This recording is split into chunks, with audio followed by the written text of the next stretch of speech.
Dimitrios, it's wonderful to have you here, even though I always struggle to pronounce your surname. So, do you have a nickname, by the way?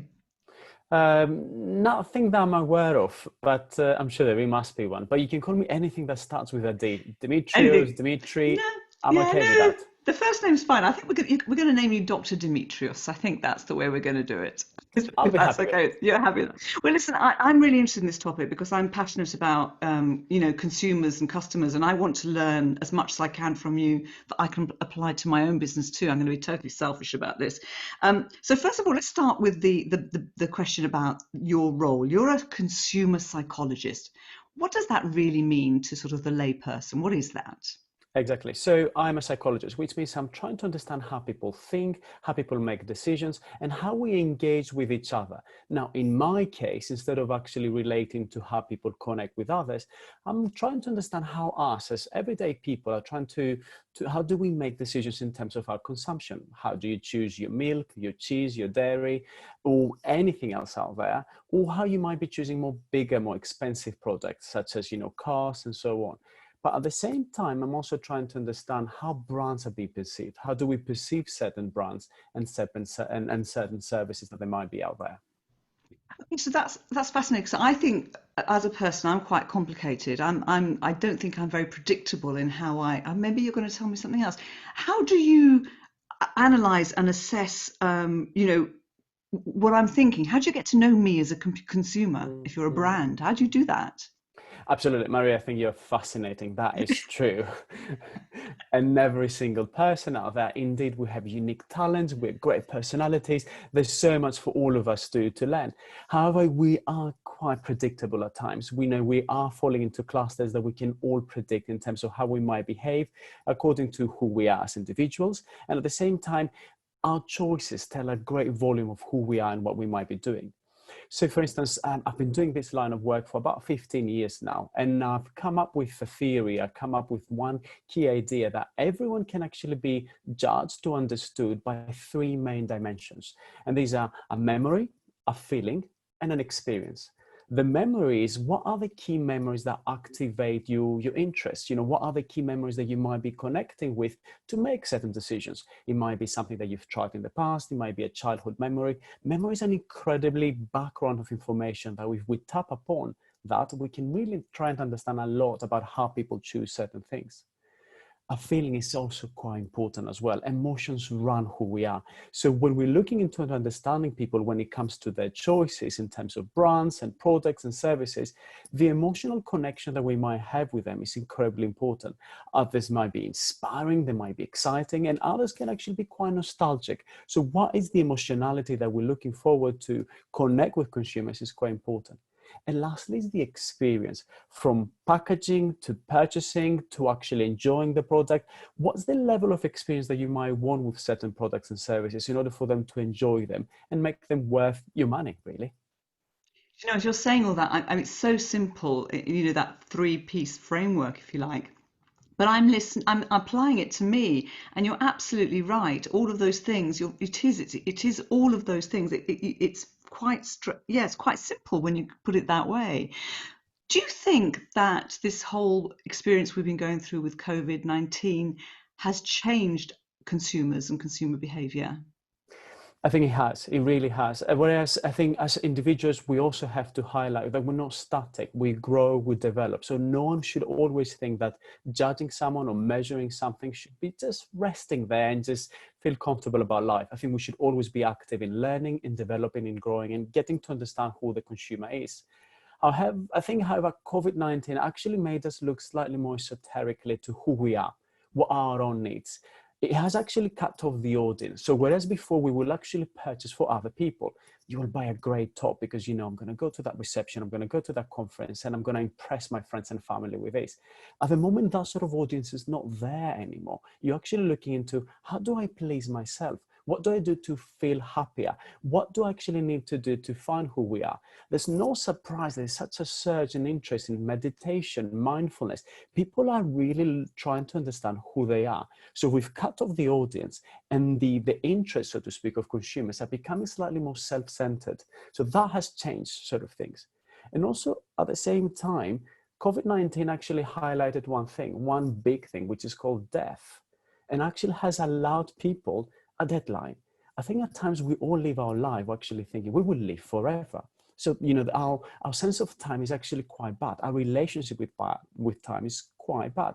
So having something as a threat there, people actually can do two things, and we've experienced that. Either they might be overspending because they go, well, life is short, we might as well enjoy it. Or they actually try to be, well, we're going to be slightly more careful with how we invest our money because we have to plan for the future. You never know what is actually happening. So it's incredibly important to see that that sort of level of deadline, a threat, death, danger, actually has changed the way that we see investments and how we engage with our spending habits, as well as the products that we might buy. Wow, that is so insightful. I didn't realize that my question would have given such insightful answers. And do you know what? I have found myself becoming much more selfish in my purchases. I actually have an entire new wardrobe, which is really naughty. And the whole thing about the death and the time, I think you're so right that we don't consider, and it has been a huge time of reflection. Do you think that will stay with us, this new way of thinking? Or do you think that when we get back to some kind of semblance of what we used to know, will we just revert back to what we were? I think we do change. I think we've actually seen that, the last time the economic crisis that we've actually experienced in 2008, it has actually changed habits for about a year or two. But people go back to the old habits. We are creatures of habit. We want to go back to normality. However, given that this is a medically related danger, that sense of deadline actually is going to allow us to think twice again about consumption and what we consume. At the same time, issues of sustainability, actually rose up to the surface. So people, again, they will look into how they purchase with so many more lenses than before. So indeed, we will not going to stay like this forever, but our behavior will definitely change. I'm going to go slightly off piece, although it is connected, because you talked at the beginning about, you analyze how we purchase, groceries. You talked specifically about food. Do you think, because there has been a link between COVID and obesity, and we've been focused on obesity for a long time and nobody's done anything about it, do you think finally this might be the leverage that we psychologically need to think about what we're putting inside our bodies a bit more? I think it's a great opportunity for all of us to use this, that, what we put in our bodies, nutrition is above and beyond just, how yummy food is, but it's actually is life, is how we live our lives. However, with any behavioral change initiative, it actually has to grow a greater level of relevance. And I think what I'm scared of at the moment, whereas COVID and nutrition is absolutely incredibly linked together, there's so many leads of what may be causing COVID, how you can protect yourself from it, that I think the government and the different sort of organizational bodies need to try and draw that link, or the association slightly stronger. Then that link has to be made with a bit more impact. At the moment, is one of those possibilities. Yes, that's great. If you eat well, that will protect you because you'll have a healthier body, so you will be a lot more resistant into all sorts of viruses. However, it is something that's becoming almost a satellite parameter rather than a key factor. And I think we need to drum in that as actually it's not just simply a satellite, it's an integral part of how we live life, and nutrition can be one of those catalogs that will assist us with general well-being as a whole. It's not just only for COVID. Fantastic. Fingers crossed that we do take that forward because I think it's really important. What can businesses do to prepare for, change above and beyond what's happening in relation to COVID with regards to consumers? Yeah, I think for businesses, this is a wake-up call. This is a wake-up call to understand that, consumer habits are changing. Consumer habits are going to be reviewed in a different light. So they always need to be aware. They need to be aware and relevant to how consumers think, how consumers understand each other. So stay educated. Stay educated in a way that follow podcast. Yours, Maria, is a great one. Thank Follow, you. information. You need to be informed because I think, we need to keep, I think on a pulse of what might be happening. The second component is just be relevant. I think your products and services need to have an audit. Are you relevant? Are you actually targeting a cosmopolitan new audience that actually needs something above and beyond just status? The age of the 90s and the 20s that you buy something just to improve your status is gone. You have to be slightly more pragmatic. And lastly, they have to be democratic in terms of how they interact with their consumers. I think the days of just corporate monologue they have to be over and done with. We need to work with consumers. We need to create stuff with consumers. So the way that we connect and how open we might be is an incredibly important thing to do. The more democratic we are, the more trusted we will be, because the product and services that we've created together are being in collaboration with the consumer. So we have to forget that wall of we are so amazing because we are one brand to another, and actually go down, meet the consumer, and create something together. Do you know, and it's so hard to communicate sometimes with some of the people that you buy from, and you want to give them feedback, and it's incredibly difficult. I always find that when you get a survey from a brand that you're working, and that you might love them, but you might have some real suggestions, you've just got these answers that don't allow you to really communicate properly. So that's a frustration of mine. I'm hoping that companies will wake up to the fact that they need to have that, as you say, that real interaction, and not leading people down what they want them to say and what they're trying, the result they're trying to get, really. You mentioned experience in your answer here. You also mentioned experience earlier on as being important. And obviously, at the moment, we're buying a lot of stuff online. And I suppose the experience is the wonderful packaging, the taking it out, the seeing the quality, if it's clothing, trying it on. Do you think there is going to be room for physical experiences again, or is the physical experience always going to be online? Or talk to me about the physical experience. Absolutely. I think as a whole, you're a human being to start with, and a human being actually requires to engage with their own senses. So tactility is one of them. Scent is another that we actually need to be engaged with, and of course vision. Whereas with vision, we can definitely buy things online and we can actually engage the visual component. Tactility and interaction is quite important. And we are human beings that we need that level of interactivity. So how I feel that, the high street or the future of retail, so to speak, is going to happen. Our high streets need to become entertainment centers. You walk into a brand, you actually engage with people, you engage with a brand. You don't necessarily buy from that store, but you go to taste, to savor, to connect with other people. As traditional values such as citizenship, religion, or any of these things actually becoming slightly more fluid, we will still need beacons of connectivity. And brands in the high street can actually become that exactly very thing. A platform where people connect, meet, and engage with products.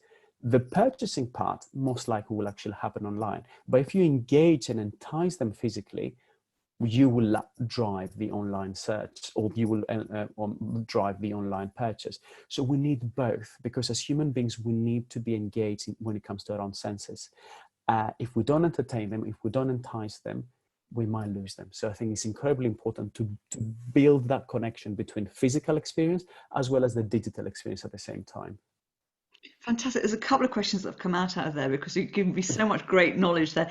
You mentioned scent, and it strikes me that most brands don't really focus on that unless they are selling perfume or scented items. Do you think that is the scent and the sense of smell? I suppose it takes you back, doesn't it? It gives you memories. Do you think there's opportunities there to use scent more? Absolutely. I think the more we engage with a consumer, the better, because I think on a daily basis, you are being exposed to so many brands, so many messages, your vision, you're tired. You're no longer looking at things. So we need to engage other senses to wake you up. In reality, is to wake you up. And I have to be clear here, there's not a magic scent. A lot of people asking me, should we do, peppermint or lemon or apple and so on? It's not one of these things. What it actually is quite important is to understand who is your audience, where were they brought up, and what were the scents that within their own childhood were quite important. So what we're actually doing, Maria, we're actually tapping into your memory sphere through we hijacking that memory, knowledge base, so to speak, with a scent. So if that scent travels you back to a pleasant memory, to a pleasant food, to a pleasant sort of experience that you might have had, you will actually see something in a more positive light, and perhaps you will actually buy it. So it's not the scent itself that activates your interest, it's what that scent does to you in terms of activating a possible plausible memory. And scents are incredibly related to food. We're actually developing how we like things, or how scent we actually liking, but what sort of foods we used to be consuming when we were kids. So if people are clever enough and understand who the consumer is, understanding what sort of foods were popular during when their consumers were growing up, they can definitely develop scents to activate that link. Love that. And Dimitrios, if a client came to you and said, I want help to understand my consumers, have you got the toolkit that you can put in place to help them do that? Yeah, absolutely. I think, obviously I'm an academic. I lead sort of, this division at University College London. But at the same time, we have been helping so many global brands, from technology, from sort of, consumer sort of, products, from banking, from even media. And there are so many tools to actually get to help someone to understand how their consumers are thinking, if they're still relevant, and understand even small little things about the theater, how packaging may work, how the light might be working, even the language. What's the right language to be using to communicate with the contemporary consumer? So indeed, there's so many tools with scientific rigor to produce exactly the right results for a brand to move forward. Oh, wow, what a great resource for clients. Fantastic. Now, the other question I wanted to ask you, because you referred to brands needing to offer both the physical and the digital experience. Is anybody getting it right so far, would you say? Anybody's getting it right.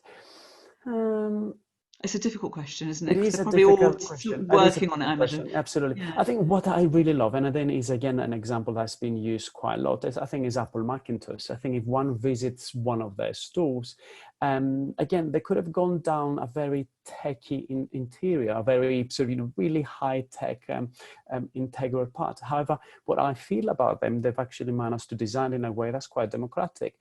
Open tables, you can play with the product without actually feeling forced.